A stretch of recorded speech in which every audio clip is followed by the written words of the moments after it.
Sí, doctora. Bueno, vamos a dar inicio a nuestra clase del día de hoy. El título es Defectos del complemento. Soy la doctora Epsi Aranza Jiménez Luna y en esta presentación me asesoró la doctora en medicina María del Carmen Zárate Hernández. Como introducción al tema que vamos a iniciar a ver el día de hoy, bueno, ustedes saben que el sistema de complemento es una parte fundamental de la inmunidad innata. Sin embargo, igual, como su nombre deriva justamente de aquí, porque es un complemento para las respuestas desencadenadas por anticuerpos. Es decir, también es parte de la inmunidad adaptativa, es como el puente entre estas dos. Actualmente ya se han identificado casi hasta 60 proteínas plasmáticas y de membrana que están relacionadas con el sistema del complemento y entre todas estas proteínas, forman tres vías de activación distintas, pero entre ellas superpuestas y tienen como función final pues una cascada lítica en el cual vamos a analizar a continuación. El complemento inicialmente fue reconocido desde 1880 y le dieron la función detectaron que la función principal de esta reconocían como una sustancia lítica en la sangre. Sin embargo, pues no se habían identificado tantas proteínas como ahora en día. El complemento, a grosso modo, tiene tres funciones principales. Número uno, identificar materiales extraños, tanto fuera del organismo y como propios del organismo, los cuales van a estar dañados o los va a identificar como dañados o extraños que no deben de estar en el organismo. Y vamos a llamar a este marcaje ozonización. También va a tener una segunda función de eliminación de estos objetos por el complejo de ataque a la membrana. Y punto 3 es que va a tener esta misma promoción de respuestas inflamatorias e inmunitarias, como por la liberación de anafilotoxinas. Por lo tanto, va a haber una inflamación, estas proteínas van a ser capaces de realizar una activación de inflamación y alguien tiene que regular estas mismas. Entonces, aproximadamente la mitad de estas proteínas que se han identificado, la mitad van a tener una función de limitar o regular esa inflamación. Entonces, la mitad de ellas van a inflamar y la mitad de ellas van a controlar esa inflamación. Para entender los conceptos que vamos a ver a continuación, pues hay que entender la nomenclatura de este sistema del complemento.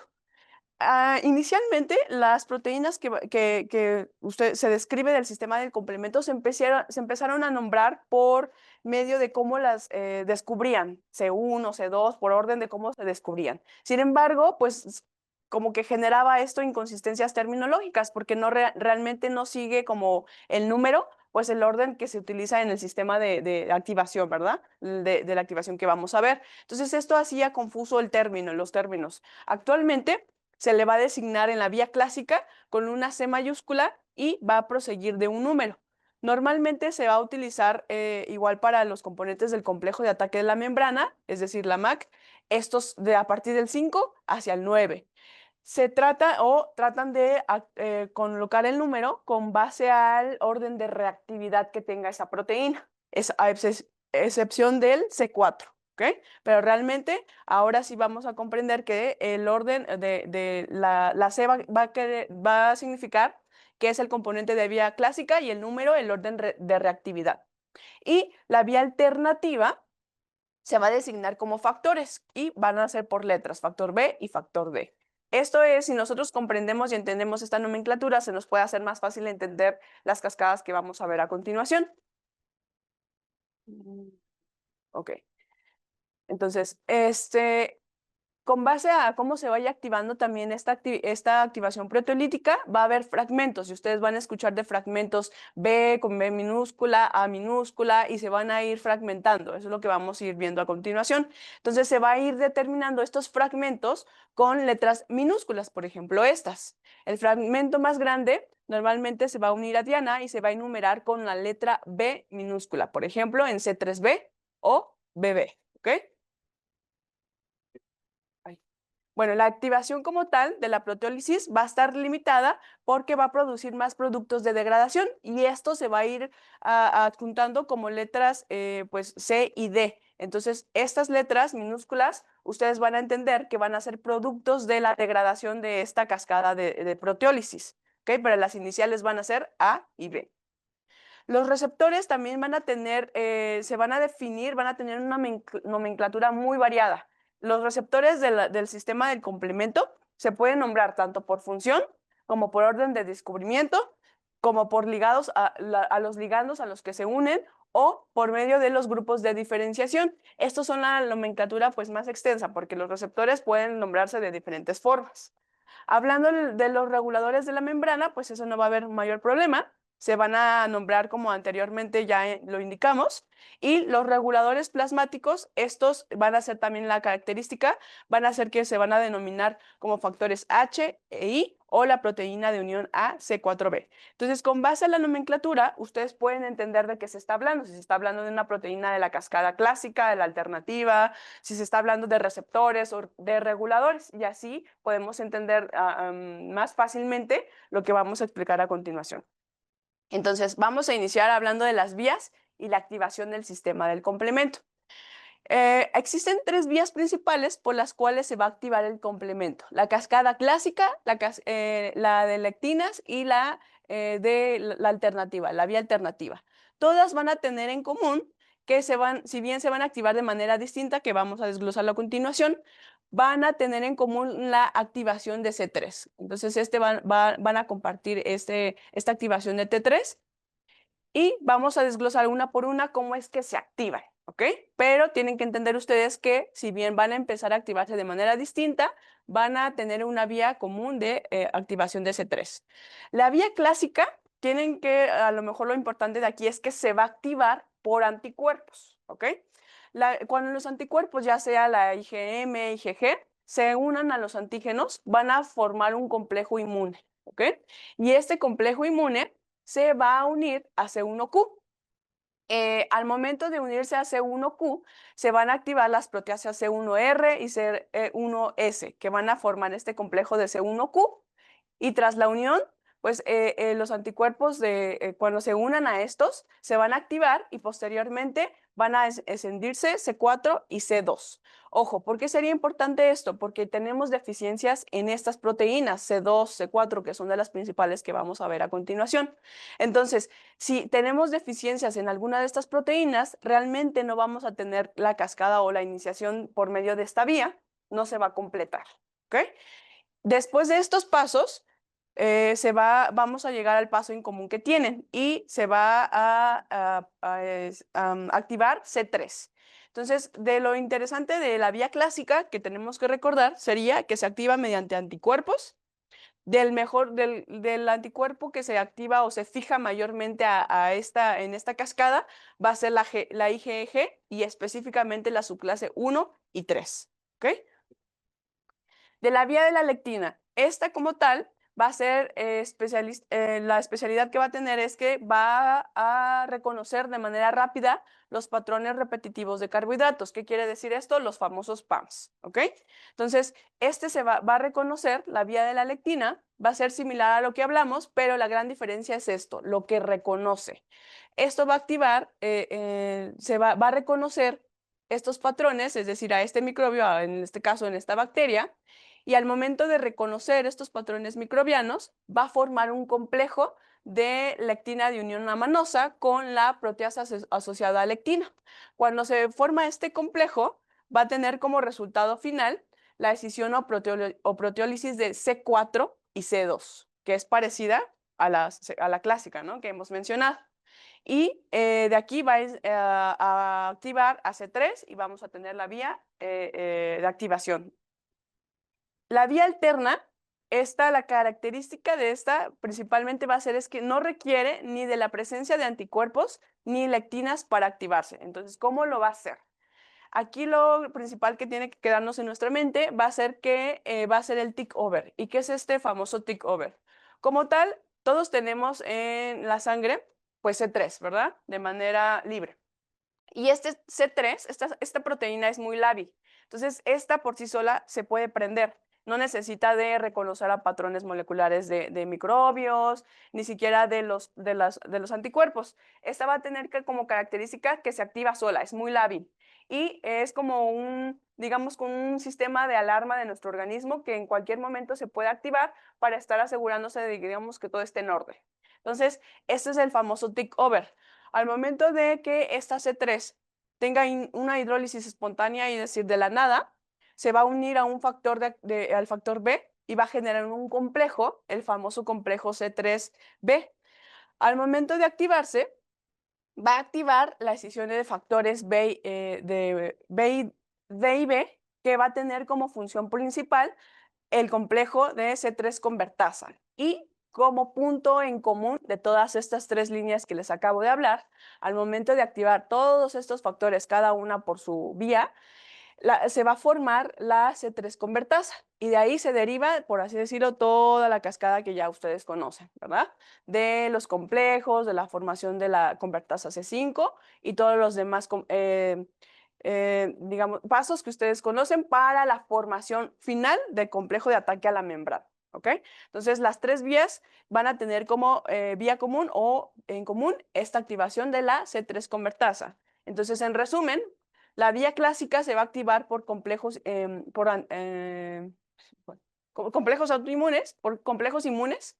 La vía alternativa por la reconocición de patrones de los PAMs, por medio de activación de reconocimiento de bacteria.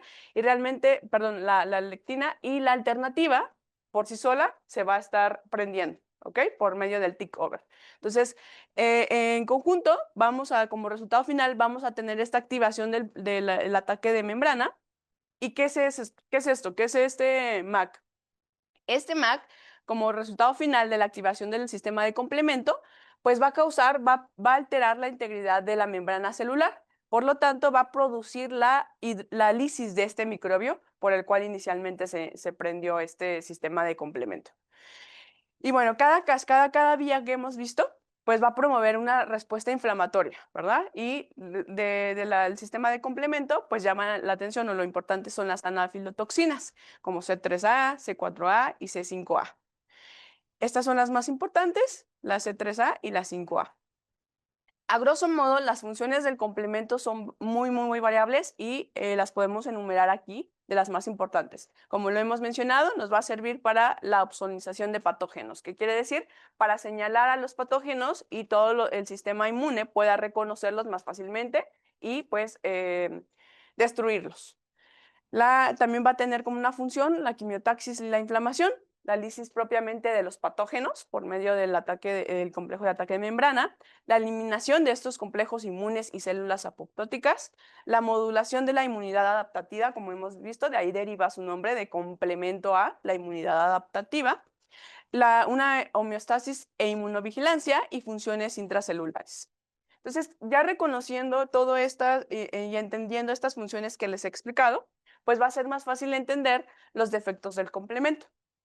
Estas, como tal, va a ser las alteraciones del sistema del complemento, va a ser un grupo de inmunodeficiencias tanto primarias, pero mayormente van a ser adquiridas, que se van a caracterizar por la ausencia, disfunción o un consumo excesivo de uno o más componentes de los que hemos hablado.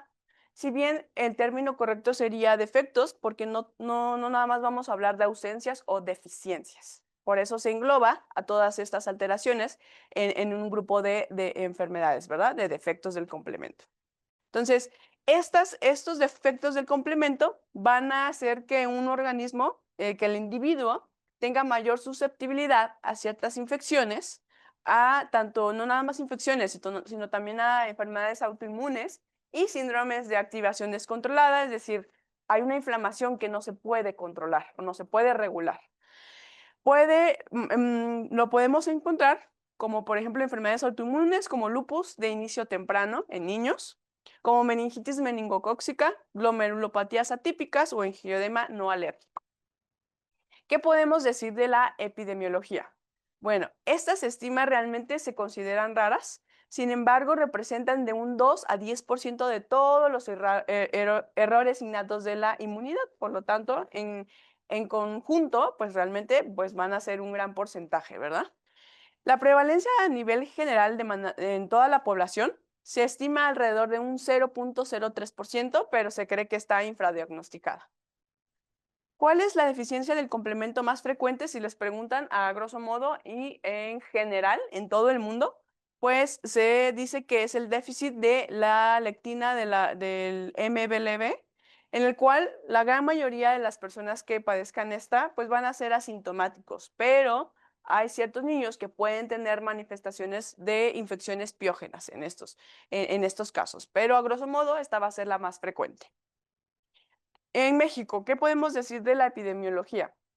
Con base al registro de la CID de 2015, se habían reportado aproximadamente 6.104 casos de inmunodeficiencias primarias, de los cuales 203 de estos 6.104 casos fueron deficiencias del complemento, lo que representa y caen en el rango del 2 al 10% de los errores innatos de la inmunidad. En México es de un 3.2% aproximadamente. Si clasificamos o subclasificamos las deficiencias o los defectos del complemento, podemos observar si las clasificamos en vía clásica o con base a su vía clásica o las proteínas de control y de regulación, que aproximadamente sería la mitad de las 60 proteínas ya identificadas. La gran mayoría va a deberse aquí, a las proteínas del control y la regulación del sistema del complemento. Las más frecuentes van a ser las formas de angioedema hereditario, pero vamos a ver también cuáles otras hay. Hablando de la fisiopatología de estos defectos del complemento, como ya vimos, el sistema de complemento es un sistema de defensa del organismo, ¿verdad? Si hay alguna alteración en si hay alguna ausencia o algún exceso de inflamación, pues vamos a tener diferentes tipos de manifestaciones. Si nosotros si el sistema de complemento sirve como una alarma molecular para que tu organismo esté listo y hay alguna alteración en estas, pues la opsonización, la quimiotaxis, la lisis por el complejo de ataque a la membrana y esta eliminación de los nitritos se va a ver afectada. Cuando hay un defecto del complemento, pues hay una parte del complemento que no funciona bien. Por lo tanto, la fisiopatología va a variar mucho con base a qué está alterado en el sistema del complemento. Pero, a grosso modo, podemos encontrar alteraciones, por ejemplo, si faltan componentes de activación de la vía clásica, pues no se va a activar esta vía, ¿verdad? Como debería. Por lo tanto, vamos a encontrar manifestaciones de infecciones graves o enfermedades autoinmunes. Si faltan los reguladores, es decir, aquellos que controlen esa inflamación, vamos a encontrar manifestaciones como el angioedema hereditario, un síndrome urémico hemolítico atípico o glomerulopatías. Si faltan componentes terminales del complejo de ataque a la membrana, pues los pacientes van a presentar meningitis meningocócica recurrente o sepsis por Neisseria sin fiebre, sin manifestaciones inflamatorias. Entonces, la fisiopatología pues va a variar mucho con base a lo que se esté afectando. ¿Cómo podemos clasificar estos defectos del complemento? Bueno, la IWIS nos ofrece esta imagen de cómo poder clasificarla. A grosso modo lo divide en dos grandes grupos, aquel fenotipo infeccioso, es decir, predisposición para tener infecciones graves, o un fenotipo no infeccioso, por ejemplo, el angioedema hereditario o glomerulopatías de las que hemos mencionado anteriormente. Entonces, a grosso modo, ellos lo que nos hacen es dividirlo en estos dos fenotipos y lo vuelve a subdividir a estos dos como infecciones causadas por Neisseria o infecciones recurrentes. También se puede clasificar con base a la vía de activación afectada. Si se afecta la vía clásica o la vía de lectinas o la vía alterna o la vía terminal. Y podemos entender pues más fácilmente qué componentes se han afectado de manera principal. También se puede dividir con base a la clínica predominante que encontremos en nuestro paciente. Y estas clasificaciones nos sirven para poder guiarnos en qué estudios pedir y cómo confirmar nuestro diagnóstico. ¿Qué podemos encontrar en estos pacientes? ¿Cuál va a ser la clínica de los pacientes? En esta pirámide nos ejemplifica las cuatro manifestaciones principales que vamos a encontrar en los pacientes. Podemos encontrar infecciones graves o recurrentes, enfermedades autoinmunes, angioedema no histaminérgico o enfermedades renales y microangiopatías. Las primeras, las infecciones graves o recurrentes, pues van a ser manifestaciones como por ejemplo meningitis por Neisseria, que tengan infecciones, aquellos pacientes con infecciones por bacterias encapsuladas de maneras recurrentes, niños que tengan otitis, sinusitis, neumonías por estas bacterias encapsuladas, pues hay que sospechar de ellos para un defecto del complemento.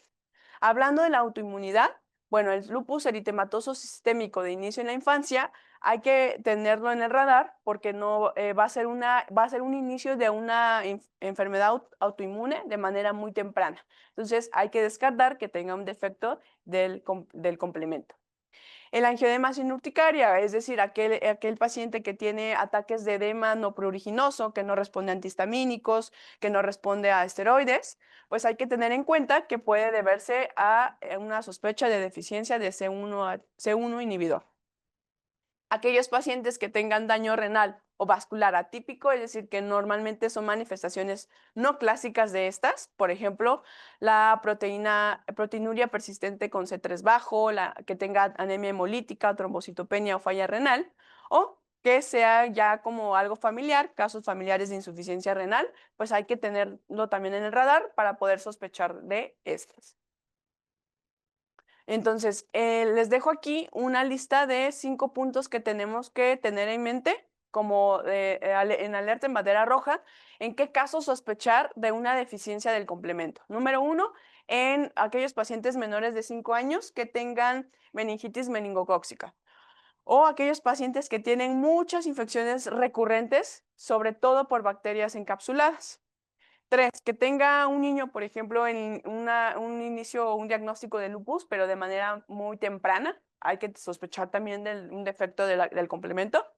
Angioedema sin urticaria y aquellas manifestaciones renales y trastornos inflamatorios oftálmicos, ya que se debe también a la degeneración macular. Entonces, hay que mantener estos 5 puntos en el radar para poder sospechar de los defectos del complemento.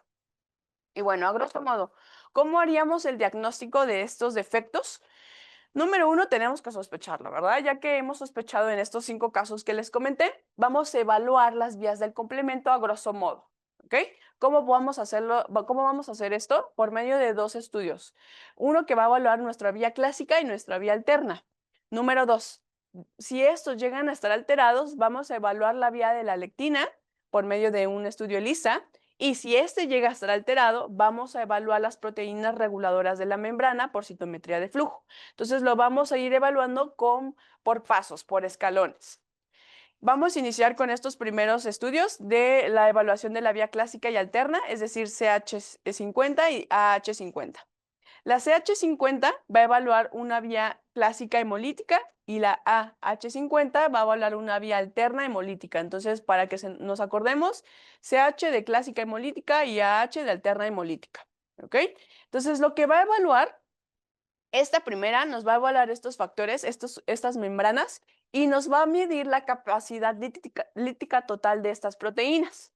A diferencia de esta, nos va a evaluar la vía alterna completa y nos va a decir qué defectos funcionales o reguladores encontramos en ella. Entonces, para un entendimiento más fácil, vamos a iniciar todo con un CH50. Yo sospecho en un niño menor de 5 años, en un niño de 3 años, en un niño, perdón, por ejemplo, vamos a tener nuestro ejemplo aquí, ¿no? Un niño que tenga una meningitis meningocócica y que tenga 7 años, ¿no? Entonces, sospecho de un defecto del complemento, voy a evaluar su CH50, que evalúa una vía clásica, ¿verdad? Hemolítica. Entonces, si lo encontramos normal, procedemos, pero tengo la sospecha, procedemos a evaluar una vía alterna hemolítica. Y si esta se encuentra normal, pues realmente no hay ninguna deficiencia del complemento. Sin embargo, si dentro de esta la encuentro bajo, voy a sospechar de una deficiencia de la vía alterna, ¿verdad? Pero, por ejemplo, si esta, desde que yo la detecto, sí está alterada, nuevamente igual voy a evaluar la H50, es decir, la vía alterna, y si esta está normal, pues he detectado que sí tengo que sospechar o ya irme a un segundo estudio para evaluar estas probables proteínas, porque probablemente estemos hablando de una deficiencia del complemento de la vía clásica. Si esta se encuentra baja, pues voy a sospechar de una deficiencia de C3 y de del complejo de ataque de membrana principalmente o factores de regulación. ¿Ok? Entonces, estos son los primeros estudios que yo voy a realizar cuando tengo una sospecha de un defecto del complemento. ¿Ok? ¿Qué auxiliares diagnósticos también puedo utilizar? Esto va a ser con base a lo que yo tenga de mi paciente, ¿verdad? Con base a la clínica. Ya vimos que el sistema de complemento es muy amplio, las proteínas son muy extensas, entonces me tengo que guiar con base a lo que yo esté encontrando. Por ejemplo, hablando de este mismo paciente que estoy sospechando porque el niño tiene 7 años y tuvo una meningitis meningocócica, pues voy a hacer utilidad de todas estas. Iniciando con estos estudios, puedo guiarme, inclusive si sospecho de una proteína en específico, pues puedo solicitar esta, ¿verdad? A diferencia de si estoy hablando a lo mejor de una autoinmunidad de inicio temprano, pues puedo sospechar y puedo hacer utilidad de estos estudios. Entonces, el abordaje diagnóstico va a ser por escalones. Una vez que yo tenga una sospecha clínica y en mi caso de este paciente, que yo ya evalué CH, la vía clásica, la vía alterna de manera funcional y está alterada, voy a medir ya componentes de manera individual, ¿ok? Si mi vía clásica estuvo alterada, como el ejemplo que les acabo de mencionar, pues a lo mejor voy a medir ya de manera dirigida las proteínas que sospecho. Y todas estas sospechas clínicas, el diagnóstico final se va a hacer por medio de estudios genéticos o autoanticuerpos y un asesoramiento familiar. ¿Qué estudios genéticos tengo para confirmarlo? Pues puedo pedir un panel genético de NGS o una citometría para esto CD55 o CD59 o autoanticuerpos contrarreguladores. Como les digo, realmente no vamos a pedirlos de primera instancia, va a ser de un abordaje escalonado. Y bueno, vamos a mencionar ciertas deficiencias de manera puntual que son de las más frecuentes. Esta deficiencia de CD2 es una alteración autosómica recesiva en la cual puede existir diferentes formas, tanto completas o parciales. ¿Qué quiere decir? Que esta deficiencia de CD2 puede ser que el paciente tenga pues ciertos niveles, pero no como deberían ser, o en lo absoluto no tenga C2. Entonces, esta C2 es un componente esencial de la vía clásica, ¿verdad? Porque mencionamos que C mayúscula es de vía clásica y 2 el número, ¿verdad? De reactividad. Entonces, de orden de reactividad. Entonces, este C2 se va a unir a C4b, como podemos ver aquí, se une y forma una C3 convertasa clásica. Esta C3 convertasa clásica, ¿recuerdan qué hacía? Pues era exacto, donde todos estaban en el punto común de todos y hacía que se activara toda la cascada que habíamos hablado, ¿verdad? Y como resultado final, el complejo de ataque a la membrana. Entonces, si se ve afectada esta C2, si hay una deficiencia, pues ya no se va a activar por el complejo de ataque de membrana por esta vía, por la vía clásica. Entonces, vamos a tener una deficiencia, una alteración en la absonización, en la lisis de patógenos y en la eliminación de inmunocomplejos. Y vamos a encontrar en nuestros pacientes, pues son pacientes que van a tener infecciones recurrentes, neumonías, otitis, celulitis por bacterias encapsuladas principalmente, o pueden presentar una enfermedad autoinmune tipo lupus-like, que normalmente se va a iniciar en niños de manera temprana. Por lo tanto, no es normal que un niño de 7 años se le diagnostique lupus, ¿verdad? Porque tiene una alteración en la eliminación de los inmunocomplejos. Por lo tanto, va a manifestarse de manera autoinmune. ¿Cómo vamos a hacer el diagnóstico? Pues nuevamente, vamos a iniciar con nuestro abordaje de escalonamiento. Número 1, evaluando la vía clásica, la vía alterna, confirmando con mis niveles específicos de qué proteína yo estoy sospechando y voy a confirmarlo con pruebas moleculares para ver si realmente hay una mutación en el gen que yo sospecho. Y así vamos a confirmar este diagnóstico de deficiencia de C2. El tratamiento como tal, no hay un reemplazo de esta C2, ¿verdad? Que podamos darle como medicamento o sustituto de este C2. Por lo tanto, me voy a centrar en un tratamiento preventivo y manejo de las complicaciones que tenga mi paciente, sobre todo para las infecciones recurrentes que puedan tener. La deficiencia de C1 inhibidor, no nos vamos a meter mucho a esto, ya lo hemos visto en otras clases. El C1 inhibidor es una proteína reguladora del complemento, por lo tanto, estas va a controlar la activación del sistema propiamente del complemento, del sistema de contacto y de la vía fibrinolítica y de coagulación. Entonces, si alguien no controla esto, pues va a haber un exceso de activación, ¿verdad? Entonces, ¿qué va a pasar? son pacientes que van a tener angioedema de manera recurrente, que no va a responder a antihistamínicos, que no va a responder a esteroides, van a tener cuadros de edema abdominal, dolor abdominal intenso, edema laringio, ausencia de urticaria. ¿Cómo vamos a confirmarlo?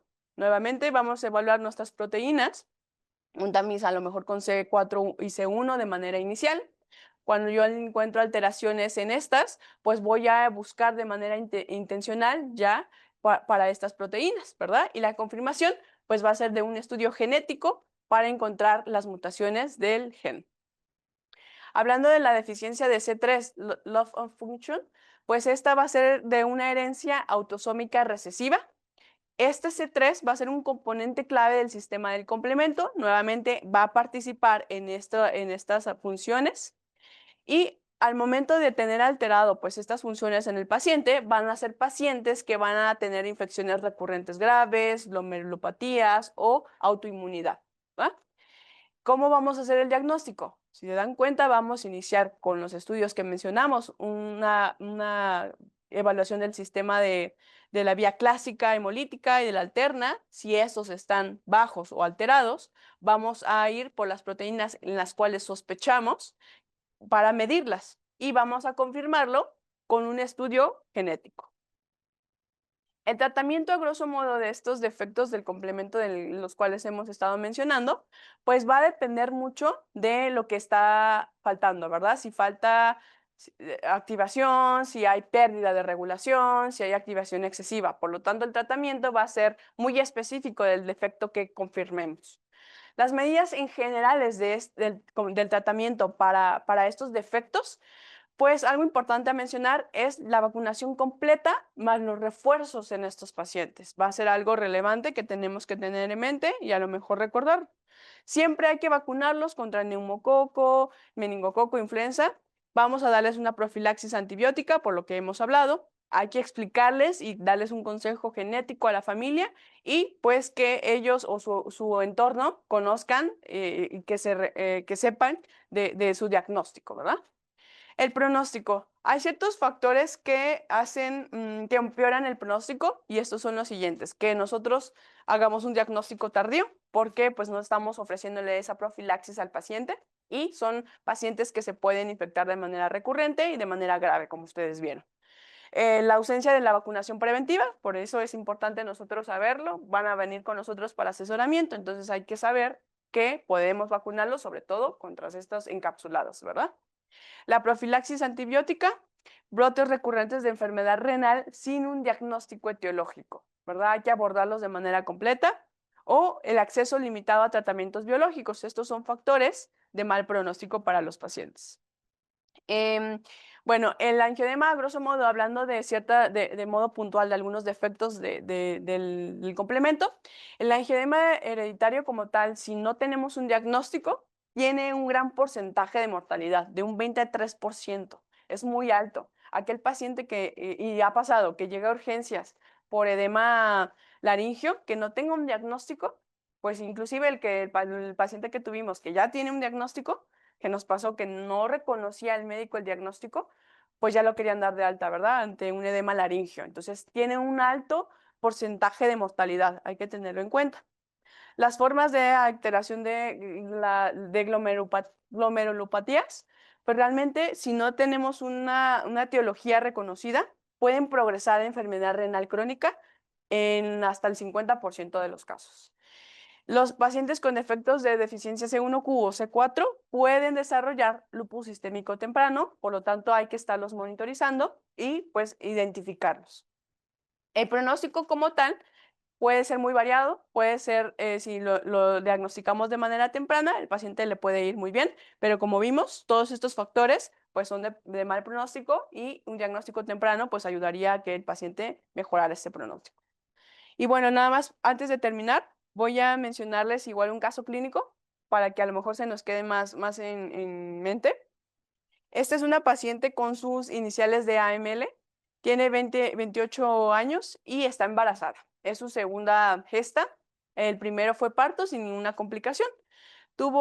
Actualmente tiene 23 semanas de gestación y no tiene antecedentes alérgicos reconocidos. Solamente llama la atención que su madre pues, falleció a los 35 años por un edema laringio súbito. No supieron ni por qué. El motivo de consulta, pues esta paciente llega al servicio de urgencias porque empezó con dolor abdominal muy intenso. No tuvo ni sangrado ni fiebre y empezó el dolor abdominal de manera súbita. Está asociado lo encontramos con hinchazón en ambos labios y cara, pero no hay prurito ni urticaria. Y ella niega que haya tomado algún fármaco o algún alimento extravagante. No tuvo respuesta a la loratadina que tomó, ni esteroides recibidos en otra clínica hace 3 horas antes de llegar a urgencias. A la exploración física lo que se encuentra es edema facial y labial, pero no hay eritema, tampoco hay urticaria y ni prurito. El abdomen, pues se nota una distensión moderada, obviamente, pues también está embarazada, ¿verdad? Y tiene dolor difuso, no está localizado, es difuso. Los signos vitales aparentemente normales. Le tomamos laboratorios a grosso modo. La biometría hemática inicialmente estaba normal.